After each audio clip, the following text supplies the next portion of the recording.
Hello. Hello. Yeah, you settle in. Thank you. You really settle in there. I've got a nice seat today Yeah. in the Footballland meeting Yeah, room, beats ready for standing another on. meeting. Oh, meeting. To design the world's first and biggest And only. football theme park. Yeah, football rides that go in that. That's what we do. That's our bread and butter. Absolutely. And we started off with $1 billion to create a theme park for football in Qatar. Has You're anybody- the treasurer. How Am I? much money have we got left? I think we're still around 900 million, no? I'm the intern. Yeah, but you've been entrusted with the laptop that's got the spreadsheet on and the bank account. How much money's left? 900 million. Great, 900 million. So we've still got 9/10 of our budget to design That is exciting. quite a sweet theme park. So, Although there is a question of where has that 100 million gone? Because we... R&D, mate. R&D is so expensive. Honestly, you wouldn't believe it. Departments spend a lot of money on R&D, and £100 million, you know. And that sweet throne you're sat on today. Yeah. Could And my gold chair. Yeah, could explain a few things. All right, let's get on with it. Absolutely. Here's a jingle. Jingle. All right, then.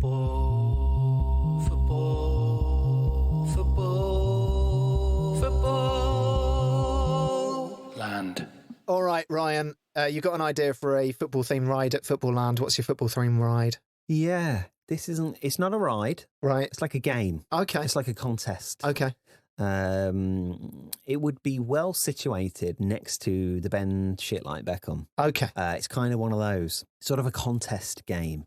It's called Danny Drinks Water. Right. Now, I know what you're thinking. I am. This is a bit of a lazy pitch, right? Yeah. But actually, it's a little known fact, and this is true, 100% true, that Danny Drinkwater, so sick of the nickname he was given as a child, Right. Which was? Drinks Water. Oh, not Evian or something. No, no, I don't think they were that witty. God. At least he wasn't called like Drinksy. So, because he was called Drinks Water, he actually taught himself to be able to drink copious amounts of water. No. Yeah. Okay. And just in case people went, he drinks water, or, you know, like, what's Danny drinking? Stupid question. You know, the type of stuff that child banter. Yeah. He would get really serious and he would stare the other child down and he would go, come on then, Yeah. let's drink some water. Weirdest Western threat ever. Yeah. And the other kid would be like, oh yeah. He's like, right then, come on, you think it's funny? Let's get some water. God, mate. I will Danny, drink. just chill for fuck's He's sake. not a very chill. Let it go. He's not a very chill guy. It explains some of the kind of training ground bust-ups and stuff. Yeah, because they would keep telling him to drink water. Yeah. Or he just made everyone else drink water. Yeah. And so, you know, he got so good at this. Yeah. He could literally drink water till the cows came home, Uh-huh. right? And other kids would be chugging and he would be like, have the hand on the bottom of the glass like that. He's finished his glass. Yeah, He's on yeah, his like yeah, ninth. yeah. And the other kid's on like his fourth. He's like, come Right. on, you think it's funny? And he's just tipping this water into this kid's mouth, and the kids are, you know, starting to vomit Drowning, and like stuff. being waterboarded. Yeah. Johnny drinks waterboarded. Yeah, and so this game is exactly that. Yeah. It's a booth Yeah. where you go up and you challenge Danny Drinkwater to see who can drink the most. Okay. Now it would be unfair if it was water, Yeah. because Danny's been doing that his whole life, right? Uh-huh. He's like, you know, he was made for this game. Yeah. So he's going to win hands down if that's the case, right? So I think that you can bring your own drink, Okay. right? So whatever you're really good at drinking, Yeah. you Yeah. challenge Danny to drink that. Now, this could go in a couple of directions. So Uh-huh. Danny could drink the water and you drink the same, you drink the equivalent of your drink. So, Right. you know, you might be from Scotland. It's probably going to be Iron Brew. Okay. Yeah? Is it soft drink only or? It can be, oh no, it could be any drink. Right. Right? And that's where this comes in. Would it be good if Danny drinks the same as you? Okay. Or is it just like for like? Okay. Okay. Because, you know, Danny does have an unfair advantage. in that Yeah. Let's he's get him been- off his home turf. Yes, but he is volatile. So I think if you're going to challenge Danny Drinkwater, bearing in mind his history of like what you've just Yeah, described, yeah. you would get him off. You would turn up with gin yeah. and you'd be like, Danny drinks gin. Come on then, mate. And you I- challenge him to shot after shot. Do you not think? You're a braver man than me. I'm not saying Danny drinks anything in front of Danny drinks water. Okay. I know, in fact, I've just said it. But is that not like a red rag to a bull? And sometimes in bullfighting, that's exactly what you want to do. Yeah, you want to get him off balance. Maybe, yeah, that's a good tactic. Maybe, yeah, but let's keep that to ourselves. Okay. Because we don't want to give people an advantage to this. Yeah. And that's, in essence, this game. So whatever you're like, if you're from the Southwest and it's cider. Cider, yeah. Yeah. Like, so, all right, Danny, you want to drink some cider? And he's like, he's just raging. Yeah. Because it's not water. And it's also Can he be sat on a Premier League bench? Well, this is happening. So he's mocked up on a dugout, in a dugout. So he's sat on his own in a training bib with full kit on, but just training bib. So he's like watching, and maybe behind you, there's a 90-minute sort of simulated game going on behind you. So his eyes constantly darting along. He's constantly looking over in the corner of his eye to the manager to see if he's getting the nod to start warming up, but it doesn't come. And this is kind of like during the imaginary game, you're coming up to him and challenging him to various drinking games. Yeah. And the irony, of course, being that once, say, you've challenged him to down 12 gins, but he drinks you under the table, that's when the manager gives him the nod to go on. And he's too pissed to actually play. Yeah.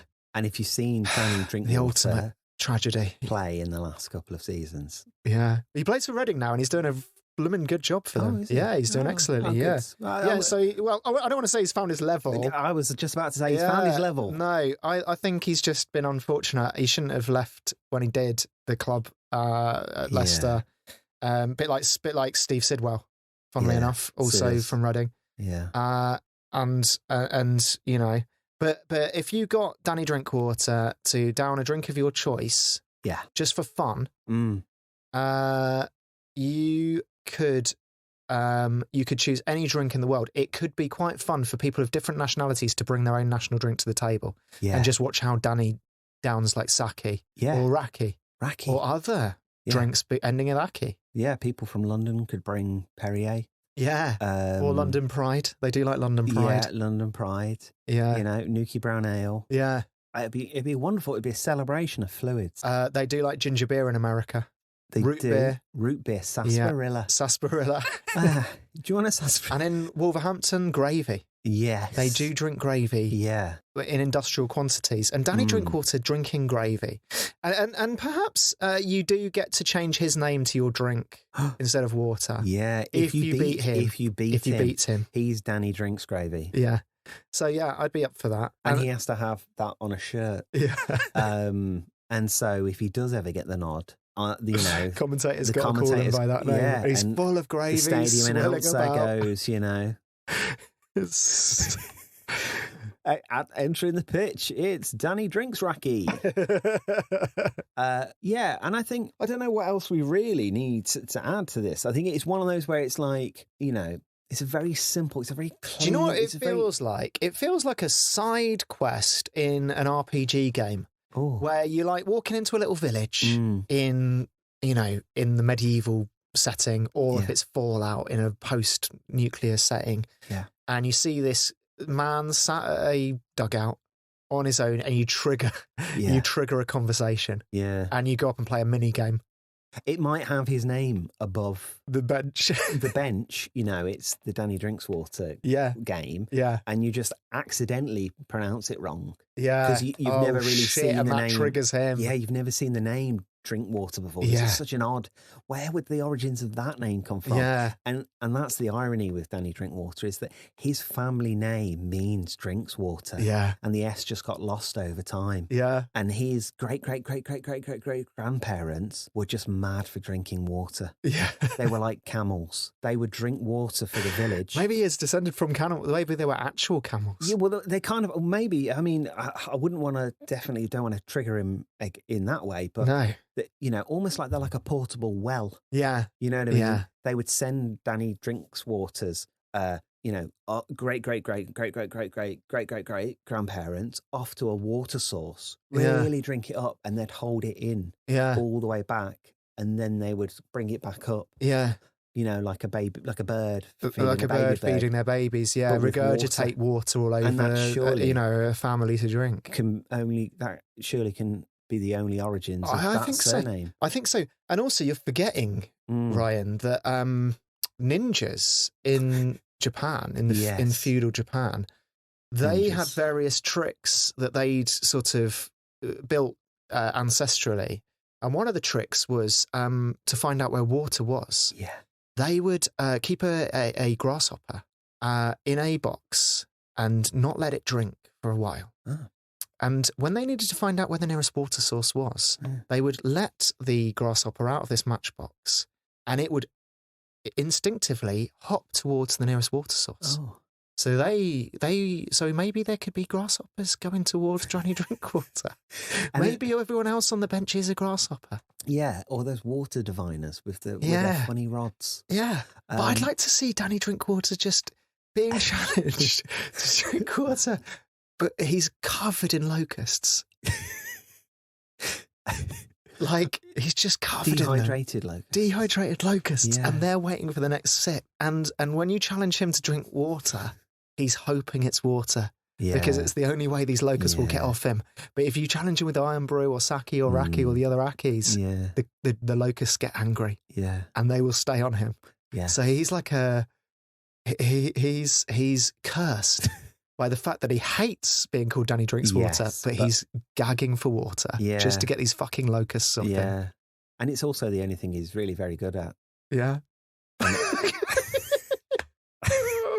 All right. Cool. Yeah. All right. Let's have a vote. Okay. Yeah. All right. Then let's vote on that. So all those in favour of Danny Drinks Water, the challenge Danny Drinkwater to drink stuff game in Footballland, say aye after 3. 3, 2, 1.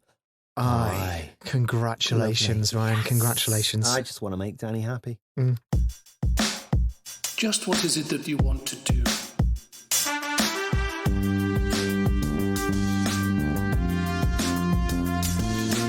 We want to go Footballland, and we want to have a good time.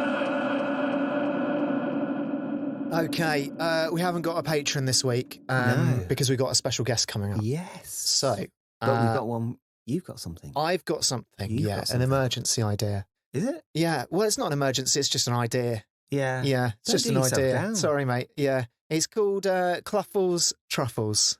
Okay. Okay. Cloughles Truffles. Yeah. To my knowledge, we don't yet have a pig farm or a wooded area on Footballland yet. Have a quick look through the archives if we've got a pig farm or a truffle-based. No. Okay. So everyone loves pigs. Yeah. They're intelligent. You know, remember how popular Babe was as a film? Yeah. And Babe 2, Pig in the City. Pig in the City. Now, we don't have a pig farm now. Everyone loves truffles, okay? Everyone loves Brian Clough and Nigel Clough, the managers. Yeah. Okay? Nigel Clough to a lesser extent, but he was a great footballer in the way that his dad was. And his dad was a great manager. Nigel Clough was a great footballer, but also a 6 out of 10 manager. So, it's a pig farm. And it's in the pig farm it's a tree area, a forest, you might call it. So we're going to have to import a lot of French trees. Like acorn trees? Truffle forest trees. Ooh, truffle forest trees. Truffle forest trees. Yeah. So wherever truffles grow, we get those trees. We import them in. Yep. No problem importing trees. I just don't think you can import soil into different countries.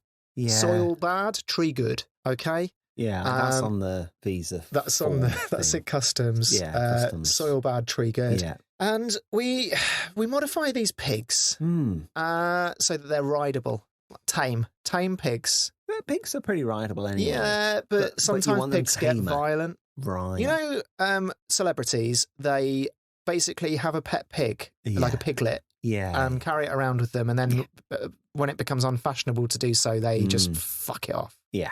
We take those pigs. Yeah. Okay. So they're used to being around people. Right. They're used to being pampered. Yeah. And they're used to being Instagrammable. Yes. Okay. Now they're bigger. They're not so Instagrammable, but they can serve us a purpose. Yeah.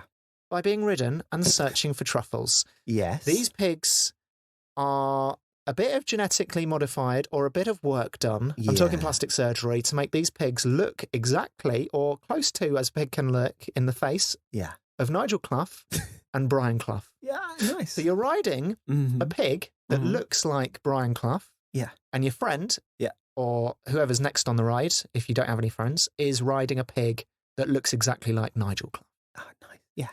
Now, think about their attributes, okay? Brian Clough, the pig, we want to engender a sense of arrogance, a sense of competition, a sense of bloody-mindedness with this pig, okay? A genius, but a flawed genius, I might say. Quite witty. Witty? Oh, for goodness sake. Yeah, witty pig. Very witty pig. Very good at a put-down. You know, you have the feeling with this pig that if you rub it up the wrong way straight away, you are fucked. Yeah. You know, you're not getting back in league with that pig, okay? Yeah. Nigel Clough, the other pig, he will be more athletic. Yeah.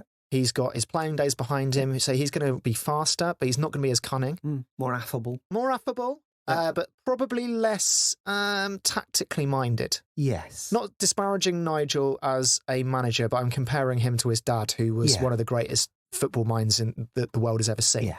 So you and your friend are tasked with sniffing for as many truffles as you can in 5 minutes. Yeah. Okay? Yeah. You're riding these pigs. They're safe to ride, as we've said. Yeah. And you've just got to collect as many truffles as you can around this wooded area as possible in 5 minutes. And after you've finished, slap that pig. Thank you. You know how farmers show affection. I'm not talking about sex. They show affection to livestock in ways that feel a bit too violent for us domestic pet owners. Yes. So they'd slap a cow like really hard, and you're like, do you like this cow? If you slapped a cat that hard, you would kill fully across the room. Yeah, it would never see you again. Yeah. But they slap a pig in a way that you're like... Thick skin. Yeah, thick skin. They've got a hide. It's like they're psychotic in a way, these farmers. Like, why are you hitting an animal that hard, but it seems to be okay with it? And it is going the way you want it to go. Yeah. So you can slap a pig, thank you. Yeah. And slap it harder than you'd slap a cat. Yeah. Oh, well, I think that's why I prefer a bigger dog over a littler dog. Really? Because you can give a big dog a bit of a pat on the bum, and they quite like it. They do that. It's almost like you find its tickle spot. Yeah. And also you can get a big dog in a headlock and have a bit of roughhousing with a big dog. And with a pig, you can push it around and smash it. Yeah. And it still likes it. So, you know, all I'm saying is, at the end, when you're saying thank you, really don't be afraid to give it a bit of a welly. And like, this is an animal rights thing, you know, like I'm very animal rights focused. Yes. But when it comes to pigs in a theme park, I'm just going to let the ride goers, you know, slap it, thank you. Now these truffles, are we talking, are they chocolate truffles? Or are they... mushroom truffles? Yeah, the smelly truffles. Oh, I think if you took a pig from a Hollywood celebrity and set it down and let it forage for anything it wanted, I don't think truffles would be top of its list. No, I think chocolate truffles would probably be up there for a pig nowadays. I think so. Today's pigs, they're a softer bunch. You can slap them, thank you. But let's let them have chocolate, for goodness sake. Exactly. And the other thing is that, you know, people very complimentary of pigs that find truffles. Yeah. They're like, well done. Yeah. Have you ever smelled a truffle? Yeah. It fucking stinks. Like, if you're not finding a truffle, what the fuck are you doing? Something wrong with you. I could sniff out a truffle. Yeah. Stick me in a forest. It's an excuse to slap a truffle. Farmers who do truffling, it's an excuse to slap a pig. Yeah. That's the only reason they have them, because they could sniff them with their own nose or use a dog, which is cheaper, for goodness sake. Yeah, well, some of them do use it. I mean, you know, I ordered a pizza and it came with truffle oil on it. It was a takeaway pizza. We smelt it coming. Yeah. Employ me. You know?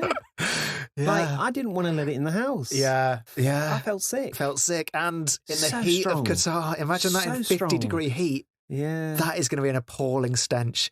Now, the only problem you got with 50-degree heat is chocolate will melt. Yes. But, you know, you could make the floor like an ice rink.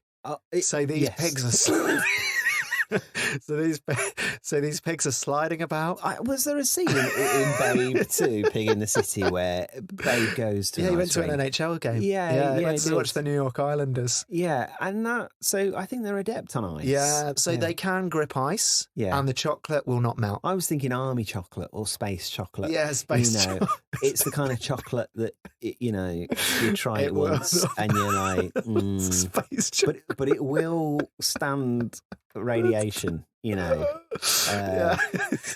So, and maybe it could just be any of that space food they have that you get from NASA, from the Science Museum. Yeah. So it could be space, like beef bourguignon. Oh, have you had that? Space risotto. Oh, it's disgusting. Why are they having shit food in space? Yeah. Why not have like a ready, like I'm sure. Or let yourself go. You've been in space training for, your whole life. Yeah. Then fuck it. Like, don't hold back. Take a whole tin of roses. Yeah. You know what I mean?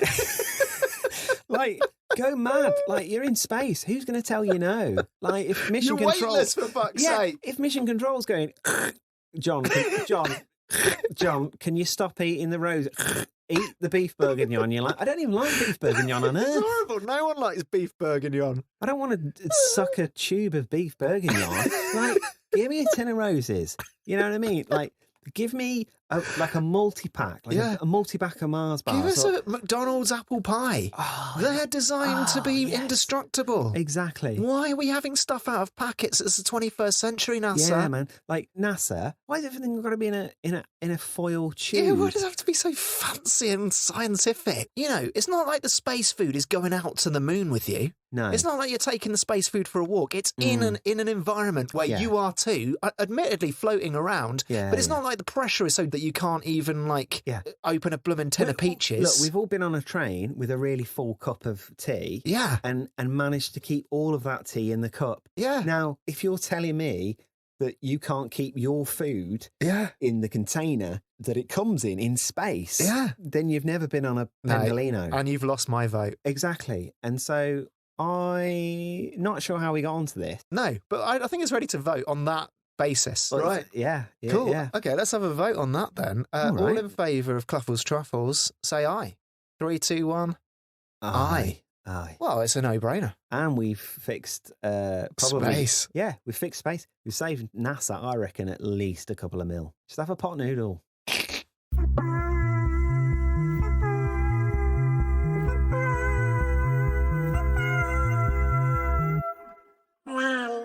We've got a guest. We've got a guest. Yeah. But we need to call them. They're not here. Oh. So you and I, me and you, we need to, like in 80s film, where there would shrink people. Okay. And you'd get injected into the body. Yeah. We need to shrink down now. Yeah. Because we've got to go on a journey into Zoom. Okay. I think that's how Zoom works. Let's go.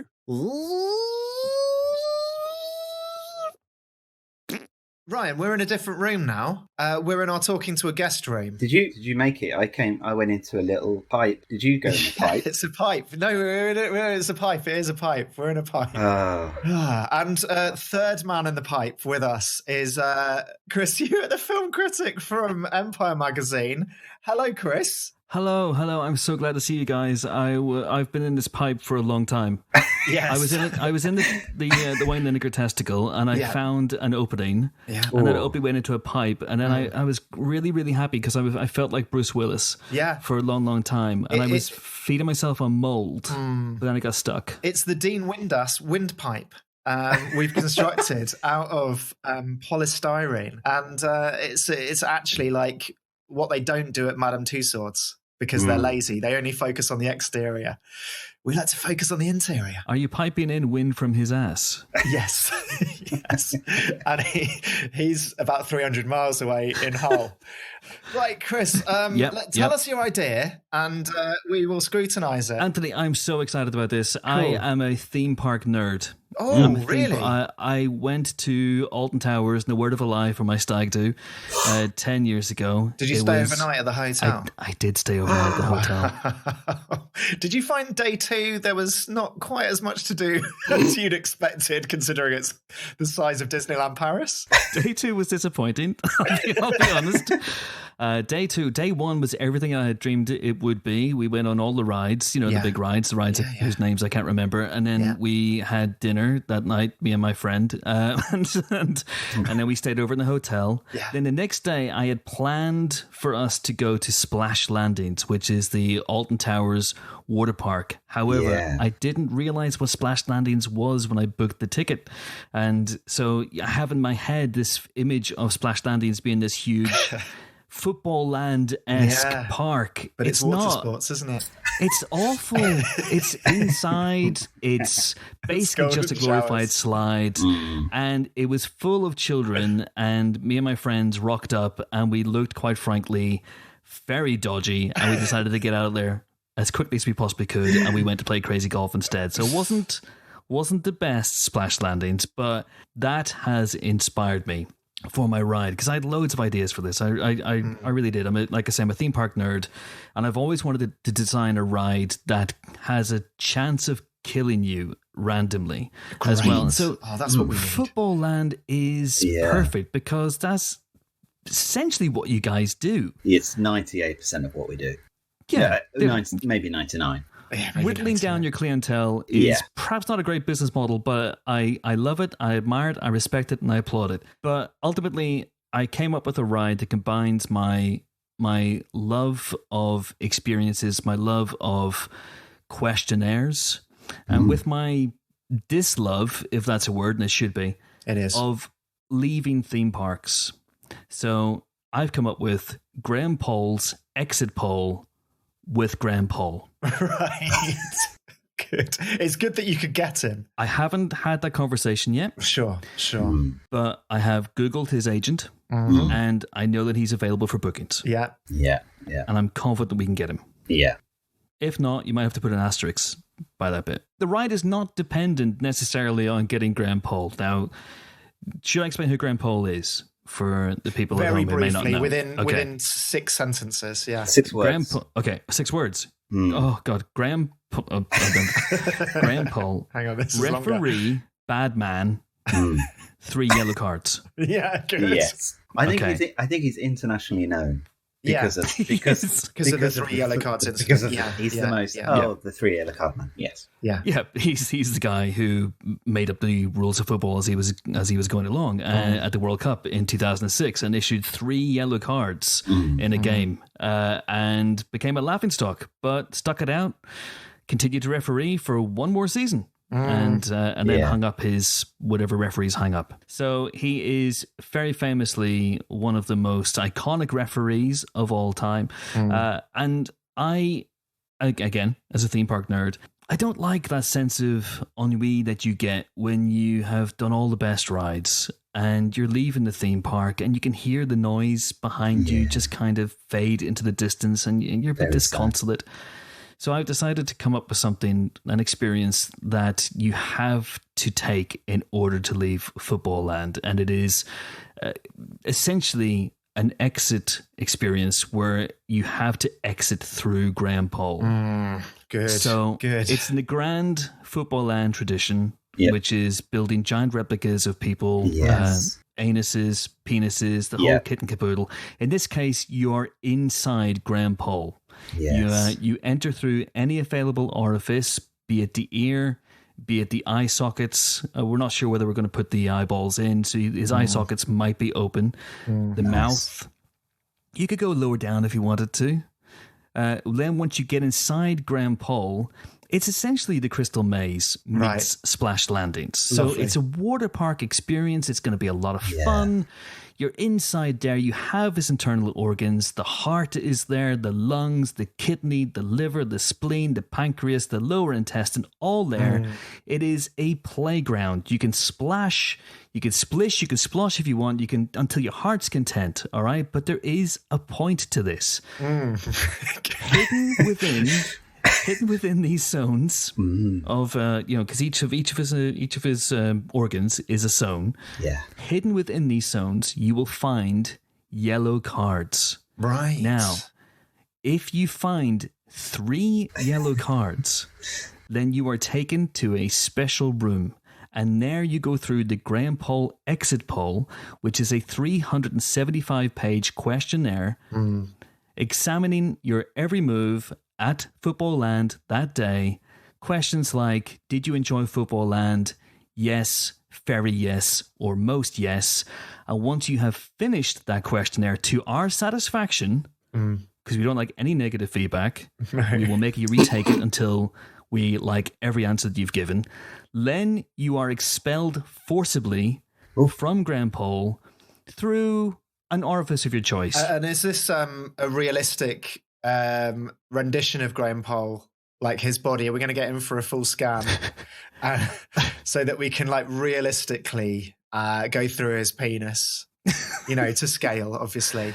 Well, also, is he upright and walking around the animatronic Graham Poll, or is he sleeping like in the recovery position? I sort of see him as like a bearskin rug, like that, with his sort of and you almost it's so tempting to just climb up on Graham Poll's chin, and just climb into him. Yeah, just climb into him. I think through the mouth, or up the nose, up the nose.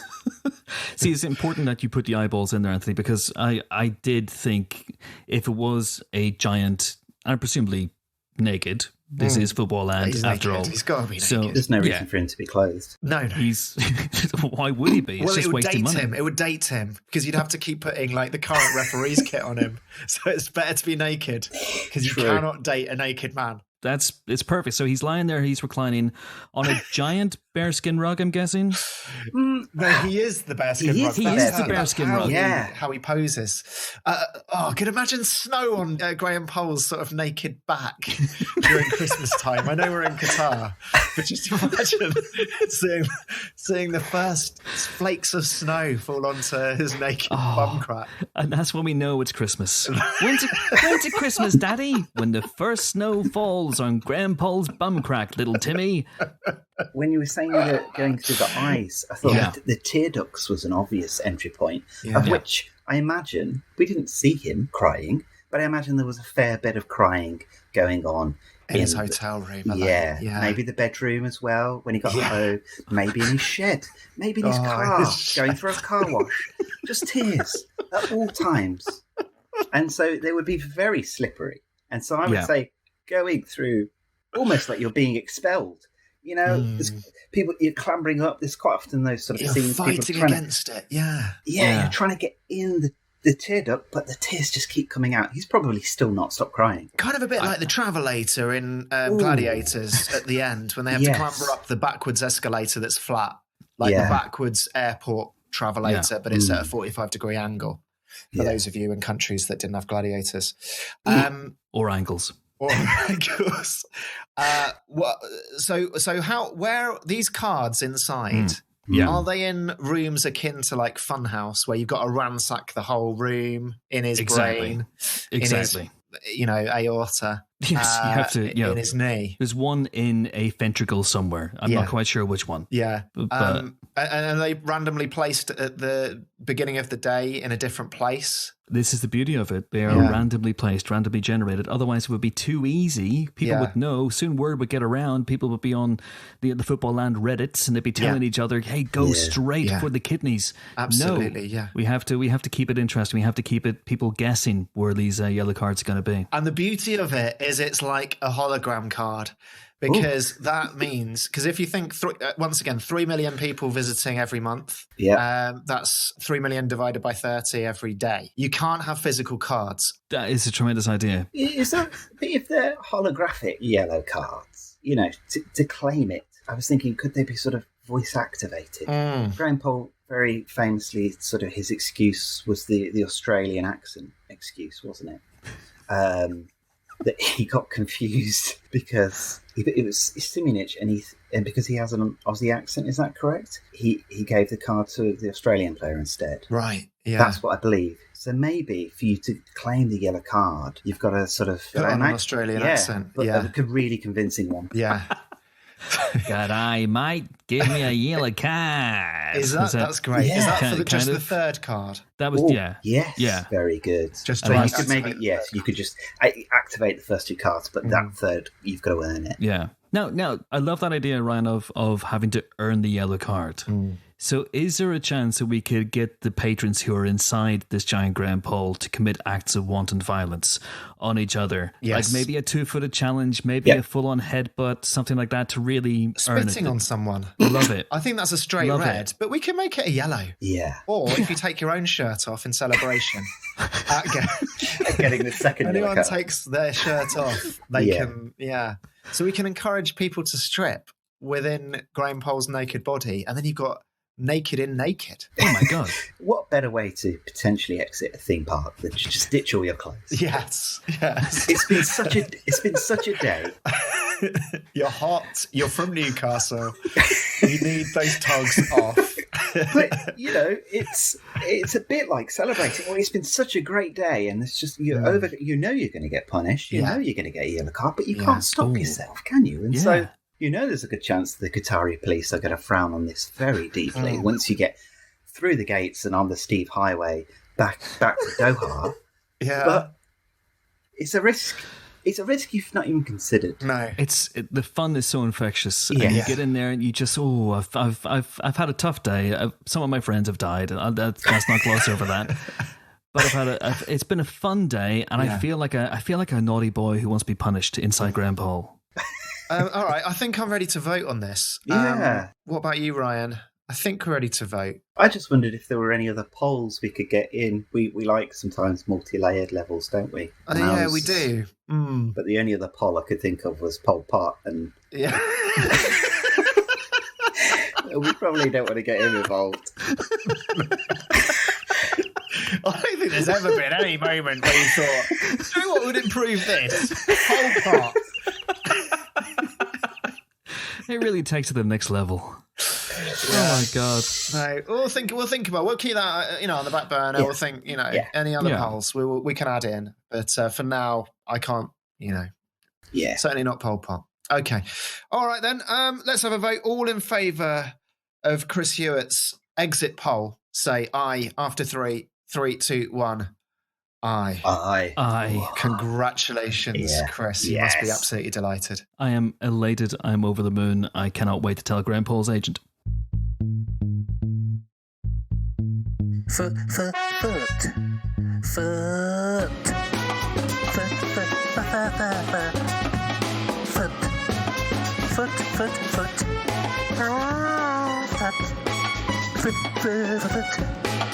Footballland. That's another meeting of Footballland. You've gone bigger again. I'm bigger again. You're bigger again. I'm still small. That was mad. No, but I'm still small. Oh. Yeah, because I like it like this. But you look big to me. No. Oh? It's just mirrors. Are you sat in front of one of those things on the back of a coach again? Yeah. Why do they have them? Yeah, I don't know. Let's see. But yeah, it was good. I like that. That was a nice. We've covered a lot. We shrank ourselves down. Yeah. We went into a Zoom thing. Yeah, had a nice chat. Had a nice chat. I guess that's about everything. Now. Okay, please tell everyone about Footballland. Like and subscribe and join our Patreon. Thank you very much.